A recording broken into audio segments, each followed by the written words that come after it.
Bonsoir et bonjour à toutes et à tous.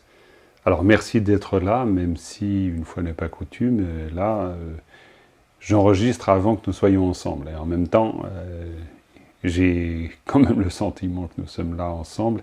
Et en fait, l'aspect surprenant et étonnant de toute chose, c'est que tout se passe au présent tout le temps. C'est-à-dire que nous sommes là ensemble quand même à cet instant. Et même si c'est par un moyen différé, en tout cas c'est aussi une occasion pour moi de tester quelque chose et c'est bien parce que voilà, ça donne une occasion de plus de trouver ou d'explorer des moyens qui nous permettent de partager le Dharma ensemble et c'est vraiment ce qui est l'essentiel. Alors, je suis très heureux de continuer avec vous cette exploration du Kiezo Nedu, donc les points clés des deux aspects ou des deux phases d'une visualisation, la phase de création et la phase de résorption.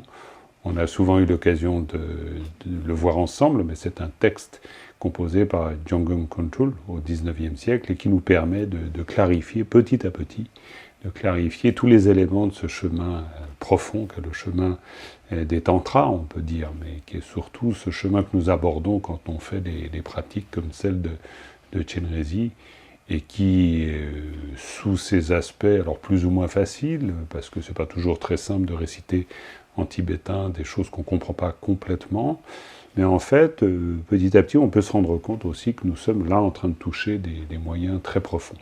Alors, avant de rentrer plus avant dans ce dont il sera question durant cet enseignement, on va d'abord prendre ensemble refuge et développer l'esprit d'éveil, de manière à se placer dans la juste attitude, qui est vraiment cette intention profonde de vouloir atteindre l'éveil pour le bien de tous les êtres sans aucune exception. Et quand on dit pour tous les êtres sans aucune exception, c'est aussi non seulement vouloir atteindre l'éveil, mais le faire dans cette intention que l'on appelle la bodhicitta, ou l'esprit d'éveil, qui est le fait d'ouvrir et qui fait qu'on n'est pas simplement en train d'essayer ici de régler quelques problèmes personnels, même si on a bien raison de vouloir le faire. Ça, c'est tout à fait OK.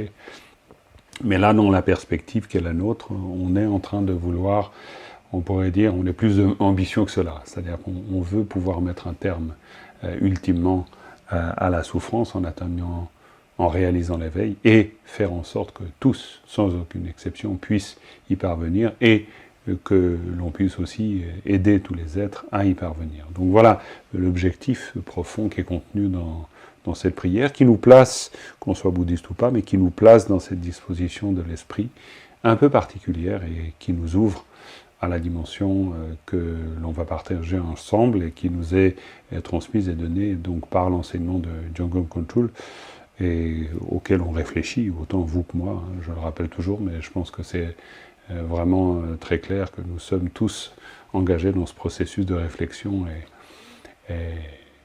mais de maturation aussi, des instructions. Et donc tout d'abord, cette prise de refuge et développement de l'esprit d'éveil.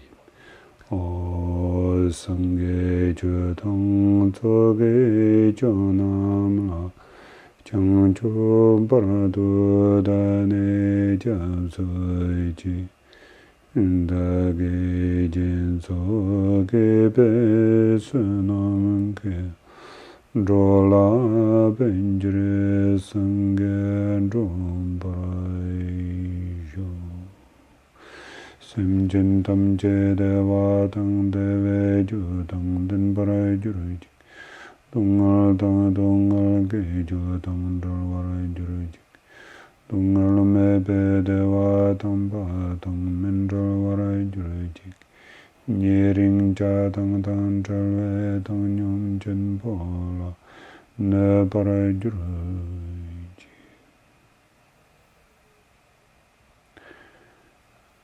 La deuxième prière, vous le savez certainement, mais en guise de rappel, rappelons-nous que cela exprime les quatre illimités, donc l'amour, la compassion, la joie et l'équanimité illimitée. Et en tout cas, les deux premières sont directement compréhensibles par nous, parce que c'est vraiment ce souhait, puissais-je, et les vers nous disent, puissent tous les êtres obtenir le bonheur et les causes du bonheur, puissent-ils être libres de la souffrance et des causes de la souffrance, mais j'ai commencé en disant puissais-je, parce que oui, on peut aussi clairement s'inclure dans ce souhait. C'est pas l'idée, il faut aussi penser à soi et pas que penser aux autres, ça n'a rien à voir avec ça. Ça a à voir avec le fait que petit à petit, eh bien, on se dispose à reconnaître aussi que nous souffrons. Alors nous souffrons peut-être pas toujours d'une manière manifeste, c'est une souffrance parfois psychique, mentale, c'est les inquiétudes, c'est l'époque troublée dans laquelle on vit, mais bon bref, il y a dukkha, cette imperfection latente liée aux états conditionnés, donc on est tous touchés par cela, à partir du moment où nous sommes un être existant dans le samsara, c'est-à-dire, samsara c'est une manière de dire les existences conditionnées, tout simplement, eh bien il y a quelque chose de l'ordre de l'imperfection latente. Donc là on peut faire ce souhait. C'est pas qu'on peut, c'est vraiment bien, c'est nécessaire de faire ce souhait de s'affranchir de la souffrance et des causes de la souffrance, mais aussi bien sûr d'obtenir le bonheur et les causes du bonheur, mais que tous l'obtiennent aussi. Donc voilà, ça se rajoute à la prise de refuge. Voilà, tout cela donc pour se placer dans cette bonne, juste disposition mentale, de pouvoir aussi, de manière à pouvoir aussi donc s'ouvrir aux instructions qu'on partage ensemble. Donc là, il est question aujourd'hui d'une partie, donc dans ce texte qui est écrit sous forme versifiée, donc un poème écrit par Jongön Köntul, Lodro Tayé, qui résume ses points, donc de la visualisation. Il est question ici de connaître ce qui est à purifier et ce qui purifie. Alors c'est un passage important qui fait suite à ce qu'on a vu précédemment. Alors précédemment, je le rappelle vraiment en quelques mots, pour dire que ce que nous avons vu, c'est qu'il y a ces deux phases, donc création d'une visualisation et résorption de cette visualisation, ou ce que l'on appelle aussi la phase de perfection. Donc Kierim, qui est pour dire faire naître, créer, générer, et Dzogrim pour dire Dzog, quelque chose qui arrive à sa fin. Et on a vu la dernière fois que le terme en tibétain Dzog, c'est un verbe assez intéressant parce que c'est à la fois on a épuisé, on a terminé le sac de grains, donc Dzoson, dans le tibétain parlé, c'est terminé, on n'a plus de riz au fond du sac. Et puis Dzog, c'est aussi le même terme pour dire parfait. Donc c'est l'extinction, mais la perfection aussi. Dans le sens, c'est pas là dans le contexte, Dzogrim, ça veut dire que plus rien n'est à faire en fait, c'est complètement fait. Donc d'où le sens de parfait, phase de perfection, parce que tout est fait, tout est réalisé. Alors ce qu'on a vu la dernière fois, c'est qu'il est question de développer une union des deux. Donc à la fois de la phase de création et de la phase de résorption ou de perfection. Mais que ceci est vraiment rendu possible à partir du moment où on voit s'élever les pensées comme la méditation. C'est ce que nous dit Jongön Köntul, mais c'est aussi ce que nous disent de nombreux auteurs. On parlait aussi de Tsangpa Gyare, qui est un grand accompli, et qui, tout simplement, disait, oui, c'est effectivement, mais faire que des pensées s'élèvent comme méditation, ça suppose avoir, au cours du sommeil, réalisé la clarté, la claire lumière. Alors bon, c'est pas à la portée du premier venu, ou de la première venue, bon, c'est pas évident, en tout cas, bon, je ne sais pas quelles sont les expériences de sommeil que vous faites, mais je vous rappelais, comme ce qui me concerne, c'est souvent opaque, disons, c'est un sommeil lourd, donc voilà, on va devoir faire tous un long chemin pour qu'il y ait un peu de clarté, et puis, c'est pas une chose évidente. Donc, manière aussi de dire que, oui, il nous faut comprendre l'union des deux phases, mais en même temps, il faut rester humble à l'égard de ça. On fait ce qu'on peut. Quand on fait la pratique de Chenrezig, on est déjà en train d'essayer, de tenter quelque chose. Alors, comment on peut le comprendre à notre niveau? Et je pense que là, c'est utile de le rappeler, c'est que nous sommes à la fois en train d'imaginer quelque chose, mais du point de vue du Vajrayana, on comprend toujours que nous sommes en train d'imaginer quelque chose. C'est cette fameuse fausse imagination dont nous parlent certains courants philosophiques extrêmement intéressants, comme le Yogacara, et tout simplement pour dire fausse imagination, pour dire qu'on imagine quelque chose qui n'est pas complètement réel, évidemment, mais par contre c'est là. C'est-à-dire on prend acte quant au fait que, voilà, nous vivons dans un monde de représentation, dans un monde largement imaginaire, et puis voilà, c'est très bien comme ça. Simplement, c'est très bien comme ça tant qu'on le sait. C'est-à-dire tant que nous avons à l'égard de ça une certaine, pas même de distance, mais surtout de lucidité. C'est-à-dire que l'on sait que l'on manie des concepts, on manie des objets, qui sont des représentations, et puis ça fonctionne bien, ça nous permet d'être assez efficaces, mais que ça ne signifie pas pour autant que ce soit la réalité vraie. Et ça, c'est un point important, parce que c'est pourquoi on va pouvoir utiliser dans le Vajrayana ces moyens qui prennent appui sur notre capacité imaginative. Parce que justement, on s'entraîne à imaginer, mais pas pour créer un monde fantastique et extraordinaire, génial, où on a des déités magnifiques qui virevolent dans l'espace. Non, non, c'est autre chose. On n'est pas en train de vouloir créer un monde imaginaire, on est en train, par l'exercice de la création, de la visualisation, d'essayer d'y comprendre quelque chose à la manière dont on perçoit les phénomènes. Donc là, il y a une relation très très proche, très intime, entre ce que sont les phénomènes et ce qu'on essaie de comprendre par rapport à ces phénomènes et la façon dont on les perçoit. Donc la phase de création de la visualisation, c'est une manière active de faire que petit à petit on puisse comprendre qu'il y a une indifférenciation entre la manifestation et la vacuité. Bon, ça peut nous sembler un peu gigantesque et difficile à comprendre, mais quand on dit ça, ça veut dire qu'à la fois nous percevons les choses, il y a une manifestation, mais comme nous le dit le Bouddha de manière très claire, cette manifestation est toujours indifférenciée de la vacuité. C'est-à-dire qu'en toute fin, bien sûr, on saisit les choses, du genre on touche une table, etc., on entend des sons, c'est vrai, mais c'est pour nous rappeler que c'est toujours une expérience de la conscience. C'est-à-dire tout ce qu'on perçoit ne se produit jamais hors du champ de la conscience. Donc ça veut dire que dans ce que l'on expérimente, qui est donc l'expérience de la conscience, sous de multiples formes, eh bien, est toujours présente cette vacuité. Elle est intrinsèquement présente.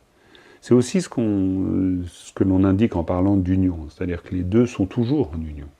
Il y a toujours finalement une union entre cette phase de création, où on imagine la visualisation, et la phase de résorption, ou de perfection. L'union est là, en fait. C'est-à-dire que la nature même de la création, de cette visualisation et de cette imagination, est vacuité. Elle prend forme, c'est une vacuité qui prend forme, on pourrait le dire comme ça aussi. Mais donc dans la phase de perfection, cette forme est revenue à la vacuité. D'où l'idée de la perfection. C'est-à-dire que quelque chose se termine, mais pas se termine dans le rien, la vacuité n'est pas un rien, mais elle se termine dans la véritable nature de l'esprit, c'est-à-dire elle révèle à ce moment-là. D'où l'idée de la phase de perfection. C'est-à-dire le moment où on termine la visualisation, c'est le moment où idéalement on est en train, là, de faire l'expérience de la réalisation de la nature de l'esprit. Et du même coup, on s'approche clairement de la réalisation de l'éveil. Donc maintenant, on peut comprendre la prudence de Jangam Control qui nous dit oui, mais, il y a un mais, c'est-à-dire tout cela devient vraiment possible à partir du moment où les pensées s'élèvent comme méditation. On en a parlé, on ne cessera jamais de le dire, mais pour nous, à notre niveau, en tout cas il me semble, c'est vraiment une affirmation importante, parce qu'on a souvent beaucoup tendance à vouloir méditer en considérant que les pensées sont nos ennemis. C'est-à-dire que, voilà, il va falloir se débarrasser des pensées. Ben, tous les maîtres du Mahamudra, et cette tradition insiste là-dessus, ben non, on n'est pas en train de vouloir se débarrasser des pensées comme si c'était des scories, comme si c'était de mauvaises choses qui nous empêchent d'y voir clair. C'est plus subtil que ça. Alors, bien sûr, si on est complètement pris par le jeu des phénomènes mentaux, on finit par ne plus rien y voir. C'est clair. Mais, en même temps, il nous faut avoir une attitude plus profonde, c'est-à-dire plus curieuse aussi. C'est-à-dire, c'est ce que nous disent tous ces maîtres du Mahamudra, nous disant, oui, mais à un moment donné, les pensées peuvent s'élever, doivent s'élever, comme la méditation. C'est-à-dire, elles doivent s'élever dans le sens où elles vont révéler, elles vont nous montrer aussi ce qu'est la nature de l'esprit. Donc voilà, c'est pour dire qu'à la fois ces deux phases, et on le voyait la dernière fois, ces deux phases sont importantes parce que cette phase de la création, de la visualisation, elle nous permet de nous affranchir d'une saisie. On parle de l'attachement au réel qu'on perçoit, c'est-à-dire attachement aux apparences. C'est-à-dire là, on est en train de jouer avec les apparences pour se rendre compte En fait, il n'y a pas vraiment de raison de s'attacher aux apparences, comme si elles étaient vraiment tangibles au point où on l'imagine. Donc là, ça nous permet de souffler un peu, finalement. Ça nous permet aussi de... On est en train, oublions jamais, on est en train de vouloir s'affranchir de la souffrance. Donc on est en train de vouloir prendre une certaine, non pas distance, mais y voir clair dans notre confusion. Donc c'est ce qu'on fait. Et puis là, après, avec la phase de perfection, eh bien, on va finir aussi par pouvoir se libérer de l'attachement possible que l'on a à cette création de la visualisation. Qui donc est une manière de dire, on n'est pas non plus en train de vouloir mettre une couche sur une couche. On est en train de vouloir se libérer de la souffrance et donc de la confusion, de l'ignorance. C'est le point clé. C'est ce dont on parlait la dernière fois. Là, on aborde quelque chose de différent, en disant, pour bien comprendre finalement ce qu'on est en train de faire, c'est-à-dire quand on fait une pratique comme Chenrezig ou n'importe quelle pratique dite du bouddhisme tibétain, c'est-à-dire où il est question de yoga de déité, avec des mantras qu'on récite, des visualisations qu'on fait, etc. Et bien voilà, donc pour le faire, eh bien, Djungon Kongtrul nous dit, là, dans ce passage, connaître ce qui est à purifier et ce qui purifie. Donc l'indifférenciation de la base et du fruit. Alors ce que je vous propose, c'est qu'on prenne notre temps, parce que, disons, il y a quand même beaucoup de choses à comprendre là-dedans. Et d'abord, on va voir ce qu'il en est de ce passage. Je vais, comme de temps en temps je le fais, mais je pense que c'est bien que je prenne l'habitude, je vais vous le dire en tibétain, puis ensuite, comme ça, on l'entend. C'est bien, ça nous permet d'établir un lien, une connexion par le biais de notre conscience auditive avec ce texte pensé, formulé par Djungon Kongtrul. Puis ensuite, on rentrera dans la traduction et dans l'explication de cette partie. Donc, en tibétain, cela nous dit « Teyang kirim gompara chepa la, jangchi jangcha jangche jangche gi, kodon chogu samshik chaparang, jangji chuyin takten duma che, deshik nimpe drok nyongla chap, Chukyu yunten tsenpe sochung den, yeshe rangche shukpa jang shi yin, changcha tome dunne marikpe, lubur tulpe timme shikningpo, perna nima tingye ndripa shin, yunten rangche ngun nisir dra, tima lubur sil rung tintang dra, Nyumjuk nyundip shedip chungcha yin. Voilà, alors en français, ça donne, et ça sera plus compréhensible bien sûr, pour méditer la phase de création, il faut au moins comprendre la base, l'objet, le moyen et le fruit de la purification. Alors, je lis jusqu'au bout, puis ensuite, on y reviendra, puis on va y aller, je pense, petit à petit, parce qu'il y a beaucoup de choses à voir dans ce passage. La base de purification, c'est la dimension absolue, permanente, stable et incomposée. L'essence de Sugata pleinement présente en tous les êtres, et dotée des qualités, du corps de vérité, des marques et des signes.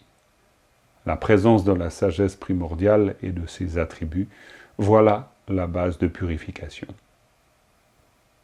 Ce qu'il faut purifier, ce sont les souillures adventices de l'illusion, qui émanent de l'ignorance sans commencement et occultent la nature de Bouddha. Comme les nuages voilent le ciel, voilent le soleil. Comme les nuages voilent le soleil. Les qualités intrinsèques que l'on peut manifester ressemblent aux rayons du soleil, et les souillures adventices que l'on peut éliminer aux nuages. Les voiles, contemplatifs, émotionnels et cognitifs, voilà les objets de purification. Donc, là, dans ce passage, on évoque à la fois... Donc on voit qu'il y a quatre choses. Il y a la base de purification, donc ça évoque la base de purification, ça évoque les moyens utilisés pour purifier, ça évoque donc ce qui est à purifier, et ça évoque le fruit, c'est-à-dire le résultat de cette purification. Donc la base, l'objet, donc ce qui est à purifier, le moyen, bon, je l'ai mis dans l'autre sens, mais bon, la base, l'objet, le moyen et le fruit de la purification. Alors, la base de purification, on va parler de l'esprit finalement, clairement. Ces 4 points, on les retrouvera, par exemple, dans une prière très importante au sein de la lignée Kagyu, c'est la prière des souhaits du Mahamudra, composée par le 3e Karmapa. Il est possible que vous la récitiez, en tout cas, c'est quelque chose qu'on récite souvent en accompagnant la pratique de Shiné, de l'Actong, donc du calme mental.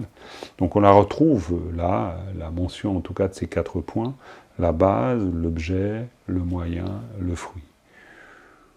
Donc la base ici, c'est la base de purification. L'objet, c'est donc ce qui est à purifier. Le moyen, c'est ce qui purifie. Et le fruit, c'est ce qui est purifié, en fait, c'est-à-dire le résultat de cette purification. Alors la base de purification, c'est-à-dire c'est la base où va s'exercer cette purification. Alors vous allez voir, c'est intéressant, parce que cette base-là, elle est décrite comme étant la dimension absolue, permanente, stable et incomposée. C'est intéressant parce que, ensuite on dit, l'essence de Sugata pleinement présente en tous les êtres. Doté des qualités, du corps de vérité, des marques et des signes. Alors, l'essence de Sugata pleinement présente en tous les êtres. Qu'est-ce que ça veut dire tout ça? Ça veut dire qu'en fait, cette base, c'est-à-dire l'esprit, cette base de purification, alors c'est la dimension absolue, permanente, stable et incomposée, ça veut dire qu'on est en train de décrire ce qui est en fait, on pourrait dire l'état d'éveil, c'est-à-dire notre véritable nature. C'est-à-dire, là, c'est quand même extrêmement important de prendre conscience qu'on part d'abord de la base. On n'est pas en train de parler d'abord de l'impureté. C'est-à-dire, on n'est pas en train d'avoir une vision non plus des choses, c'est-à-dire de nous-mêmes, en disant, voilà, donc je suis un être impur à purifier. Non. On va bien sûr évoquer le fait de purifier. On est d'accord avec ça. Oui, mais on commence déjà, et d'abord, par dire que nous sommes purs d'une certaine façon. C'est-à-dire, c'est une façon... Alors, évidemment, c'est pas dit comme ça, parce que c'est presque, je dirais, pour les Tibétains, ou pour, disons, toutes celles et ceux qui évoluent dans cette compréhension, pour qui c'est à peu près évident, il n'y a pas besoin d'insister trop là-dessus. Oui, évidemment, on a une nature pure, voilà, ou disons, globalement, vaguement, on sait que nous sommes des Bouddhas, mais c'est pas du tout évident pour nous. On peut peut-être être là en train de débarquer dans le monde bouddhiste, ou s'intéresser à ce qu'est le bouddhisme, ou avoir envie de s'y intéresser. Bref, on entend ça, bon, c'est pas... Après, il faut même carrément faire l'effort pour se dire, oui, mais comment ça se fait qu'on ne puisse pas le voir clairement? Mais en fait, c'est pas du tout de l'ordre de l'évidence. C'est-à-dire que c'est pas du tout de l'ordre de l'évidence de considérer que nous sommes des êtres éveillés, et puis qu'il suffit juste de devenir des êtres éveillés. Donc devenir des êtres éveillés, ça veut dire quoi? Ça veut dire simplement être ce que l'on est, quoi. On pourrait dire que, ultimement, voilà, nous sommes déjà cela. Donc c'est une affirmation importante, on la connaît cette affirmation, mais là on la retrouve. On retrouve en disant la base de purification, c'est-à-dire la base de purification, c'est-à-dire tous les efforts, toute la purification, elle va se produire sur une base qui, elle, est pure. Alors ça c'est intéressant, c'est-à-dire que on n'est pas en train de parler d'une base à purifier. Non, non, la base de purification est pure. Donc ça veut dire qu'en fait c'est la pureté qui nous permet de produire la purification. Ça, c'est plus original. C'est-à-dire que, bon, ensuite, on aura des moyens, bien sûr, mais ces moyens, ça voudrait dire qu'ils ne seraient pas vraiment utiles si la base n'était pas elle-même pure. Et puis là, du point de vue logique, c'est quand même important. Pourquoi? Parce que, évidemment, on pourrait se demander quel est le sens de tous les efforts qu'on veut bien fournir, méditer, etc. Méditer, finalement, pourquoi? Donc là, on se retrouve à un point de bifurcation, c'est-à-dire soit méditer pour acquérir ou développer une sorte de pureté qu'on n'aurait pas. Voilà, alors là, c'est une idée de perfectionnisme. Donc on va se perfectionner, on part d'une espèce de base pas pure, puis on va vers une base pure. Ou alors, et c'est là la bifurcation, on voit les choses très différemment. Et on les voit du point de vue de ce qui nous est expliqué ici, c'est-à-dire on passe d'une base pure, on part d'une base pure, puis en fait, toute la pratique méditative, les moyens, parce que quand on parle ici des moyens, finalement, les moyens, c'est tout. C'est à la fois les méditations du Mahamudra, c'est les visualisations dont on parlait avant, c'est les récitations de mantras, c'est la pratique des offrandes, des prosternations, des circumambulations, tout ce qu'on veut, vraiment. Tous les moyens vont permettre de purifier, donc ce qui est à purifier, mais parce que nous avons une base pure. C'est-à-dire, en fait, on ne va pas être dans une perfection de nous-mêmes, on va être dans une simplification de nous-mêmes. C'est-à-dire, il s'agit d'enlever ce qui est en trop, on pourrait dire, ou enlever ce qui n'est pas notre nature. Donc là, on est en train quand même de pointer un élément ou une dimension extrêmement importante, c'est qu'on n'a rien à changer à la base. C'est-à-dire, la base est parfaite, c'est déjà fait, c'est déjà, voilà, il n'y a rien à faire. Il n'y a strictement rien à faire. Mais quand on dit rien à faire, on va faire beaucoup de choses, mais il n'y a rien à faire quant à cette base. C'est-à-dire, on n'est pas en train de vouloir nous rendre meilleurs, ou se rendre meilleurs. Mais ce n'est pas non plus ça, c'est qu'il n'y a pas à se rendre meilleur. Pourquoi ? Parce que c'est déjà fait, c'est déjà là. C'est-à-dire que cette véritable nature, cet état éveillé dont on parle, est présent. Donc c'est fait. Donc tout l'engagement qui va être le nôtre, ça sera de nous débarrasser de ce qui n'est pas ça, en fait. Et ce qui n'est pas ça, c'est notre confusion, en gros. En gros. Ça change quelque chose dans notre approche méditative. Pourquoi ? Parce que ça va nous permettre, justement, d'être... peut-être d'être un peu plus relax avec l'idée de cette perfection qu'on devrait obtenir ou réaliser. Non, on peut méditer en étant complètement conscient et convaincu, confiant, c'est dans le sens de confiant en notre nature, et puis penser qu'en méditant, on se débarrasse d'une couche après une autre. Et là, en disant ça, il me revient bien sûr toujours des souvenirs de Lama Tenzang qui disait cette purification, évidemment, on a souvent l'impression qu'on ne l'aperçoit pas, mais parce que on oublie qu'on a juste des milliers et des milliers de couches, et il reprenait cette image très très souvent utilisée, c'est l'image d'un joyau, d'un trésor extraordinaire, lumineux, d'un diamant au fond de soi-même. Nous sommes, la véritable nature de l'esprit est lumineuse, donc on prend ce joyau lumineux, puis on y met des couches de papier noir, mais pas quelques-unes, des milliers, un nombre incalculable de couches. Donc, Lama Tenzang disant par rapport à ça, mais quand on enlève plusieurs couches, évidemment, il nous semble, on ne voit pas encore cette lumière irradier, mais on en a enlevé. On a enlevé des couches. C'est-à-dire que c'est ça la confiance, c'est-à-dire on peut avoir confiance, c'est pour ça que c'est un passage important, on peut avoir confiance en cette base. C'est même carrément important, c'est pas juste théorique, dire « Ah bon, d'accord, la base est pure ». Non, c'est beaucoup plus. C'est, oui, d'accord, c'est énoncé, mais ça veut dire que je peux avoir confiance. Je médite d'une manière tout à fait différente si j'acquiers cette confiance, si je me relie à cette confiance, que si j'imagine que je dois me perfectionner. C'est tout à fait différent. Ça va conditionner ma pratique d'une façon différente. Donc là, c'est plutôt, en méditant, des choses vont disparaître, elles doivent disparaître. C'est-à-dire, ce qui va disparaître, c'est la confusion. Alors, il se trouve que je peux être très attaché à ma confusion, j'en ai l'habitude. C'est la manière dont je m'identifie, dont je perçois, donc c'est pas si simple de s'imaginer abandonner ça. Mais petit à petit, on va comprendre qu'on n'est pas en train de se priver de quelque chose. Aller vers plus de limpidité et moins de souffrance, on se prive de rien. C'est pas qu'on va cesser de bien percevoir. Non, on va se dégager de ce qui est de l'ordre de la confusion dans ce que l'on perçoit. C'est-à-dire, on peut envisager qu'on perçoit d'une manière confuse, donc c'est cela dont il sera question en parlant de la purification, mais d'abord on parle de la base. C'est la dimension absolue, permanente, stable et incomposée.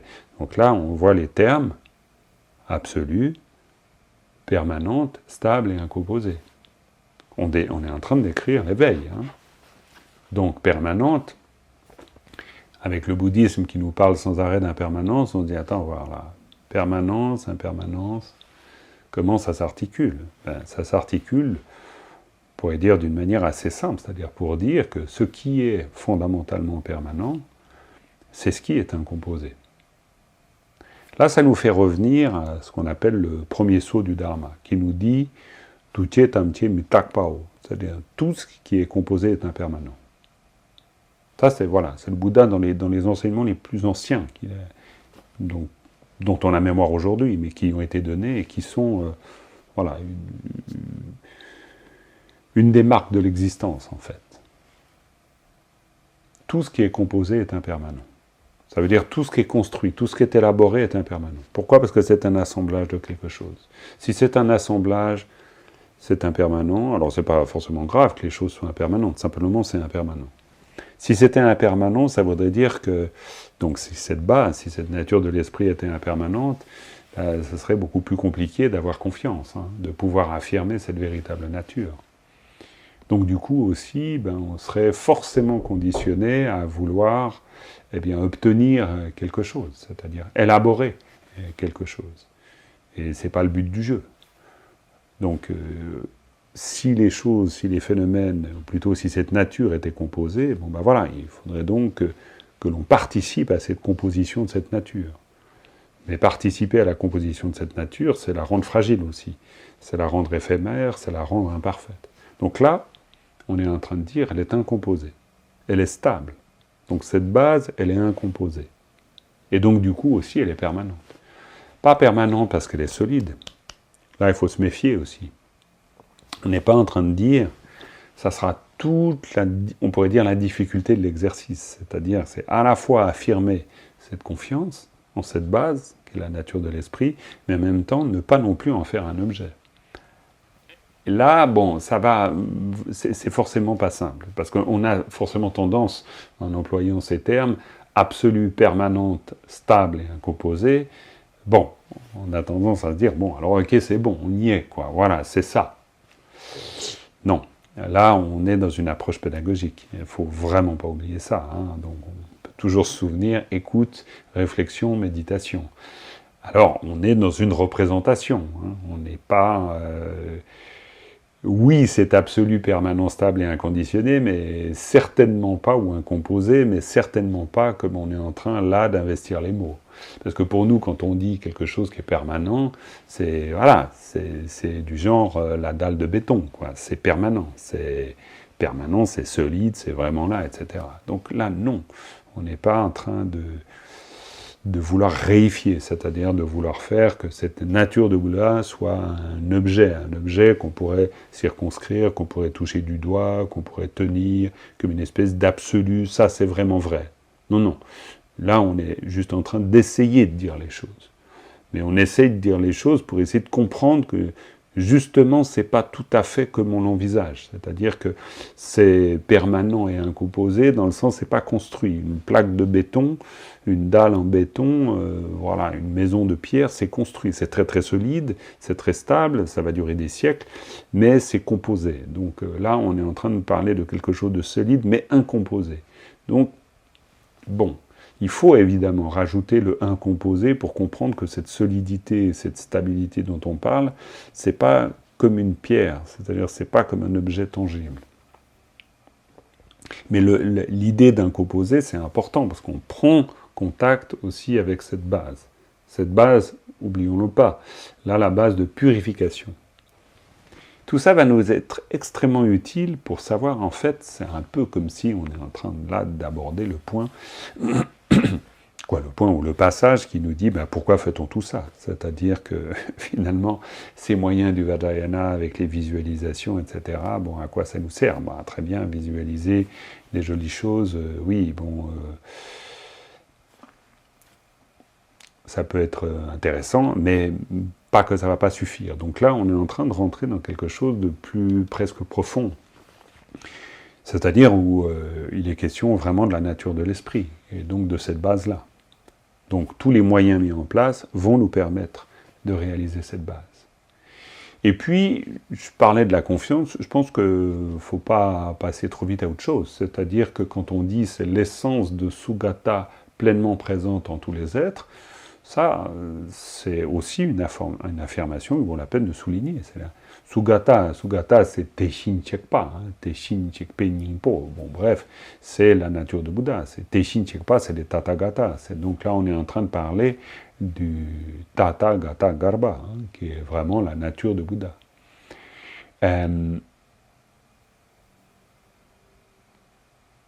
C'est une affirmation importante.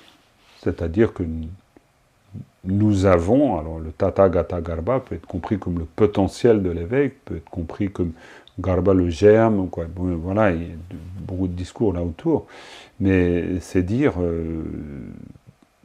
c'est présent en tous les êtres. C'est-à-dire, quand on dit tous les êtres, ça veut dire la girafe, ça veut dire la marmotte, évidemment, ça veut dire la fourmi, ça veut dire les esprits aussi, ça veut dire les devas, n'importe. Ça veut dire les gens qu'on n'aime pas, ça veut dire peut-être peut-être que vous aimez beaucoup Trump, mais disons, c'est aussi lui, c'est tous ceux qu'on trouve pas vraiment recommandables. Bref, tout le monde possède la nature de Bouddha. Donc, si on joue le jeu de prendre cette affirmation au premier degré, disons que c'est quand même pas simple, parce que ça veut dire que ça peut changer quelque chose dans la manière dont on perçoit la multiplicité des existences. Et donc notre chat, la limace ou n'importe. Donc voilà, tous les êtres possèdent cette véritable nature. Donc oui, confiance dans cette base de purification qui donne raison à tout ce qu'on fait, parce que sinon, purifier quoi ? En tout cas pas la base, on n'a rien à purifier, mais purifier ce qui nous empêche de réaliser cette base, mais ce qui empêche tous les êtres de réaliser cette base. Donc là, si on rajoute tous les êtres, c'est important, parce que ça veut dire que d'abord, tous les êtres possèdent ce même potentiel que nous possédons. Donc au-delà de ce qu'on peut penser d'eux, on reconnaît aussi ce qu'ils sont. Donc ce ne sont pas que des êtres souffrants. Parce que c'est vrai qu'au départ, on est dans le dukkha, on réfléchit au sens de dukkha, c'est quoi dukkha ? Donc, cette première vérité de la souffrance, qui n'est pas toujours facile à digérer, parce que c'est un peu comme si on nous rappelait sans arrêt que nous sommes dans une situation difficile. Alors oui, mais d'abord, du point de vue bouddhiste, on en prend conscience pour mieux pouvoir s'en libérer, mais là, on pourrait dire qu'on arrive avec encore autre chose en disant on s'en libère parce que justement notre base est pure. C'est-à-dire, c'est pas qu'on se libère du genre pour arriver à quelque part d'autre. C'est pas se libérer d'un enfermement pour aller vers la liberté. C'est donc dire que nous revenons à la liberté. C'est donc dire que la libération, c'est un retour vers notre liberté intrinsèque, vers notre nature intrinsèque, et que chaque être peut faire ce retour vers sa nature intrinsèque. Donc c'est pas seulement les autres qui sont des compagnons d'infortune, nous tous plongés dans les affres du cycle des existences, donc du samsara, donc de ces états conditionnés, etc., dans lesquels on tourne, donc les mauvais mondes, on pourrait dire, même s'ils nous offrent pas mal de possibilités, surtout pour nous qui possédons une précieuse existence humaine, c'est-à-dire une existence où on peut faire beaucoup de choses, dont pratiquer le dharma. Non, ça veut dire qu'on n'est pas simplement dans un rapport avec des compagnons et compagnes d'infortune, on est en rapport avec tous les êtres qui possèdent cette même nature. Donc ça veut dire aussi, ça va donner raison à cette pratique spirituelle, parce que tout le monde, va pouvoir atteindre cette nature. Donc, nous, Bodhisattva, on n'est pas non plus le sauveur des êtres, c'est-à-dire on ne va pas donc tirer les êtres vers, dans un état dans lequel ils ne sont pas. C'est-à-dire c'est juste que faire en sorte que tout le monde puisse prendre conscience et les moyens qui permettent de revenir à sa propre nature. Donc on ne va pas créer le bonheur des êtres. Les êtres ont tout ce qu'il faut, ils ont toutes les qualités qu'il faut, chacun a toutes les qualités qu'il faut. Donc c'est une affirmation importante, et on le dit par rapport à ces qualités. Doté des qualités du corps de vérité, des marques et des signes. Alors ça peut penser... Voilà, on dit corps de vérité. On est en train de parler du Dharmakaya, c'est-à-dire de l'ultime, le corps de vacuité. C'est de cela dont on parle. Marque et signe, c'est toutes les qualités éveillées, telles qu'elles se manifestent. C'est-à-dire, c'est les rayons du soleil, comment les choses rayonnent. Quand on parle de Chenrezig, c'est un aspect qui est doté des marques et des signes. Les marques et les signes, c'est toutes les caractéristiques qu'on retrouve sur le corps. Hein, là, pour essayer de l'illustrer avec des images, les Bouddhas primordiaux sont toujours des Bouddhas complètement épurés. Hein. Par exemple, Samantabhadra, si vous avez une image de ça, c'est vraiment un Bouddha complètement nu, bleu. Voilà. Donc voilà, il n'y a plus aucun artifice, on pourrait dire. Ça, c'est l'ultime. Le corps de jouissance, c'est un corps, on pourrait dire, c'est une manifestation de ces qualités. Donc, quand on dit manifestation, c'est-à-dire qu'elles sont manifestes, elles sont perceptibles. Donc, c'est la beauté, c'est l'excellence, etc. C'est tout ce que l'on voit dans Chenrezig. Donc, c'est le fait d'avoir des ornements, de joyaux, de soieries, etc. C'est tout cela, ces qualités. Chacun des... Là, on parle des marques et des signes, hein, les 32 marques majeures, les 80 signes mineurs. Ça, c'est l'énoncé classique. Eh bien, si on prenait chacun un détail, on verrait que ça correspond chaque fois à une qualité. Alors, souvent, quand on les décrit, d'ailleurs, on parle des qualités des êtres éveillés. Oui, mais là, on est en train de parler de nos propres qualités. C'est-à-dire, en fait, toutes ces qualités, si l'on en prenait conscience, c'est vrai que des fois, la liste nous fait un peu peur, mais bon, parce que ça peut être un peu rébarbatif, mais l'idée de ces listes, c'est pas justement de se faire des espèces de nomenclatures et d'inventaires infinis. C'est de comprendre qu'on est en train d'essayer de décrire toutes les qualités que possède l'esprit. C'est-à-dire que possède notre nature, au moment où on réalise cette nature. Donc c'est ce qui est affirmé ici. Doté des qualités du corps de vérité, des marques et des signes. Et puis ensuite, c'est la présence de la sagesse primordiale et de ses attributs. Voilà la base de purification. La présence de la sagesse primordiale et de ses attributs.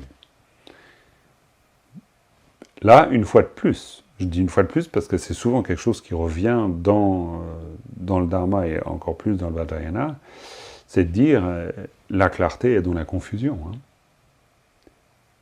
C'est-à-dire que, voilà, nous, après, à partir de là, on est l'être que nous sommes, évidemment. Hein. On est, voilà, celui-là, celle-là, qui vit dans son corps, avec les imperfections du corps, et dans son esprit, avec donc cet esprit avec lequel on vit, avec lequel on médite. Et puis, c'est pas toujours très très simple de réussir à méditer comme on veut, etc. Mais là, on dit, voilà, doté de toutes ces qualités et de la présence de la sagesse primordiale. C'est-à-dire l'essence de notre esprit, l'essence de la conscience, est dotée de la sagesse primordiale. C'est la sagesse qui voit tout déjà. Ce n'est pas du tout la sagesse dans le sens de la connaissance qu'on a des choses, parce qu'on a appris, etc. Non, c'est vraiment la sagesse qui voit directement. C'est aussi Laktung Vipassana, hein, quand on voit qu'il n'y a plus rien à voir. Donc ça veut dire qu'on accède à la vision, vous pourrez dire. Dès lors qu'on voit qu'il n'y a plus d'objet, donc on accède à la vision. Donc doté de la sagesse primordiale et de ses attributs, c'est-à-dire ce dont elle est capable en fait. Voilà la base de purification. Donc voilà, avant de conclure, ou pour conclure plutôt, je rappelle le début où on parle de « pour méditer la phase de création », c'est ce que nous dit Djungo Control, il faut au moins comprendre la base, l'objet, le moyen et le fruit. Donc ça veut dire que ce qu'il nous dit, pour vraiment méditer, pour vraiment utiliser ces moyens du Vajrayana, c'est-à-dire créer une visualisation, s'imaginer Chenrezig au-dessus du sommet de sa tête ou soi-même comme Chenrezig, il faut au moins comprendre, essayer de comprendre. On fait, alors c'est ce qu'on va faire ensemble, c'est-à-dire essayer de comprendre justement ces 4 points, parce qu'il nous les pose comme essentiels, donc essayons de le faire. C'est-à-dire essayons de comprendre quelle est notre véritable nature, quelle est la base. La base de purification. Ensuite, l'objet à purifier, les moyens qui purifient, et le fruit, la purification. Donc voilà, donc ce soir ou aujourd'hui, ça dépendra quand, du moment où vous écouterez, visionnerez cet enseignement. Donc on aura vu ça ensemble, on aura commencé en tout cas à aborder cette fameuse base. Puis ensuite, on verra progressivement. On pourra peut-être aussi s'aider des commentaires qui, justement, commentent une strophe assez analogue dans ces souhaits du Mahamudra. On verra. Mais bon, voilà, je pense qu'on peut retenir de cette base que c'est le Tathagata Garbha, c'est-à-dire c'est cette nature pleinement éveillée, absolue, permanente, stable et incomposée. Alors réfléchissons autour de ça, mais bon, on trouve là des éléments d'avoir confiance donc dans notre nature et de savoir que toute la purification dont il va être question ne sera pas la purification de nous-mêmes, vraiment pas, mais la purification, on pourrait dire, de ce qui nous empêche d'être nous-mêmes. Merci beaucoup. Merci, oui, d'être là et voilà, de tout ce qu'on peut donc établir ensemble, vivre ensemble, de faire exister ces moments. C'est important, donc je vous en remercie. Et puis à tout bientôt pour un autre partage autour du Dharma.